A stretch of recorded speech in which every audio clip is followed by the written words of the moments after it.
2 साल पहले मैं डोमिनोज पिज्जा में डिलीवरी बॉय का काम करता था। वो जॉब काफी स्ट्रेसफुल थी।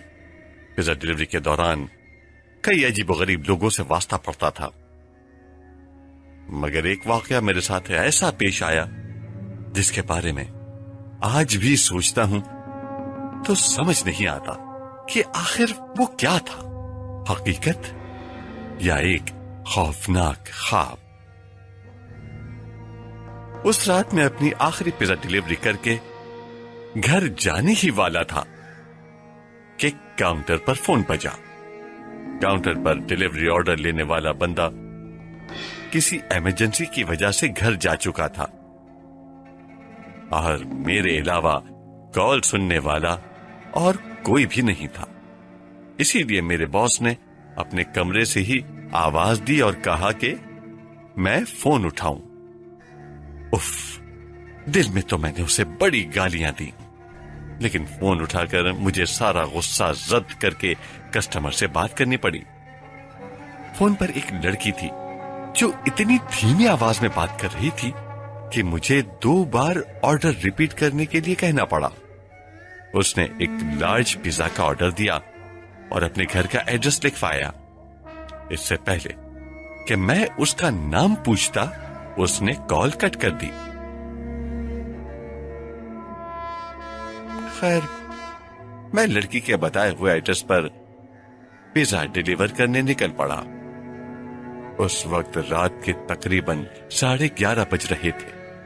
उसका घर बहुत दूर था और रास्ता भी काफी सुनसान था।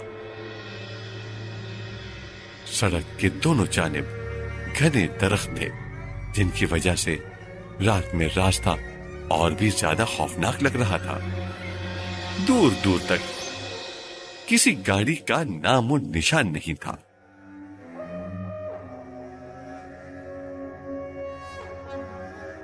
अचानक मुझे रोड के किनारे एक बच्चा नजर आया। इतनी रात को इस सुनसान सड़क पर उस बच्चे को देखकर मैंने गाड़ी रोक दी। मुझे लगा शायद वो रास्ता भूल गया है। मैंने उस बच्चे से पूछा कि वो इतनी रात को यहाँ क्या कर रहा है। अगर वो चाहे तो मैं उसे घर छोड़ सकता हूँ। पर हैरत की बात ये थी कि उसने मुझे कोई जवाब नहीं दिया, कोई रिएक्शन नहीं दिया। मैंने 2-3 बार पूछने की कोशिश की, पर कोई जवाब न मिलने पर मैंने अपनी गाड़ी आगे बढ़ा दी। इतनी रात को मुझे बस जल्द से जल्द पिज्जा डिलीवर करके अपने घर जाने से मतलब था। मैं ऑलरेडी बहुत लेट हो चुका था। आखिरकार कुछ देर सफर करने के बाद मैं उस लिखवाए हुए एड्रेस पर पहुंच गया।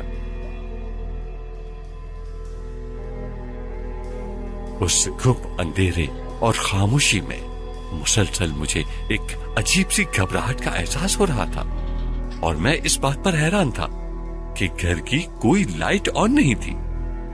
मैंने कहा, कमाल है, पिज्जा ऑर्डर करके लगता है सब सोने चले गए। अचानक घर के टॉप फ्लोर के एक रूम की लाइट ऑन हुई। मैं बस जल्दी से पिज्जा ड्रॉप करके घर जाना चाहता था। आई होप ये लोग मुझे टिप जरूर देंगे। इतनी दूर आना पड़ा था मुझे। मैंने बेल बजाई और थोड़ी देर वेट किया, पर किसी किस्म का कोई रिस्पॉन्स नहीं आया।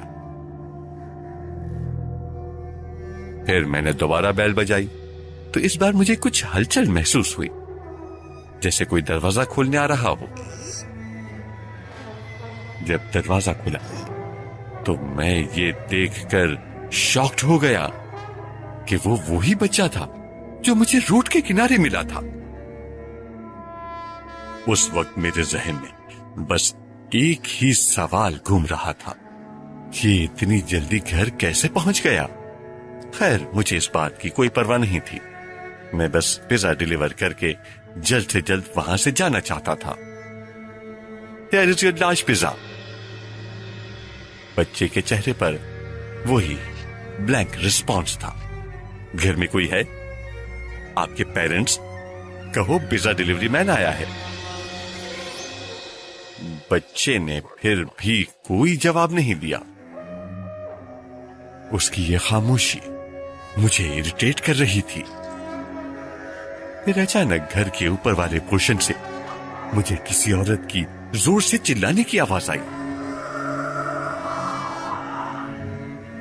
پر اس کے بعد جو میں نے دیکھا وہ چہرہ میں کبھی بھی بھول نہیں سکتا۔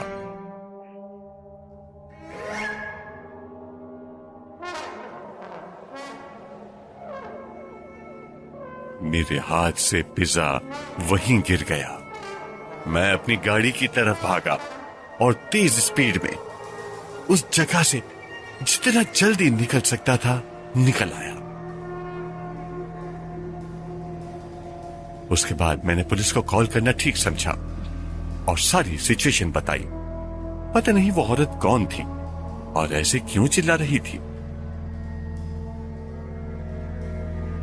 میں گھر پہنچا تو مجھے پولیس اسٹیشن سے کال آئی کہ اس رات پولیس کو اس گھر میں کچھ بھی نہیں ملا، نہ تو وہاں کوئی عورت تھی اور نہ ہی کوئی بچہ۔ مزید جانچ پڑتال سے پتا چلا کہ وہ گھر پچھلے 2 سال سے خالی پڑا تھا۔ پولیس نے بتایا کہ 2 سال پہلے وہاں ایک فیملی رہتی تھی۔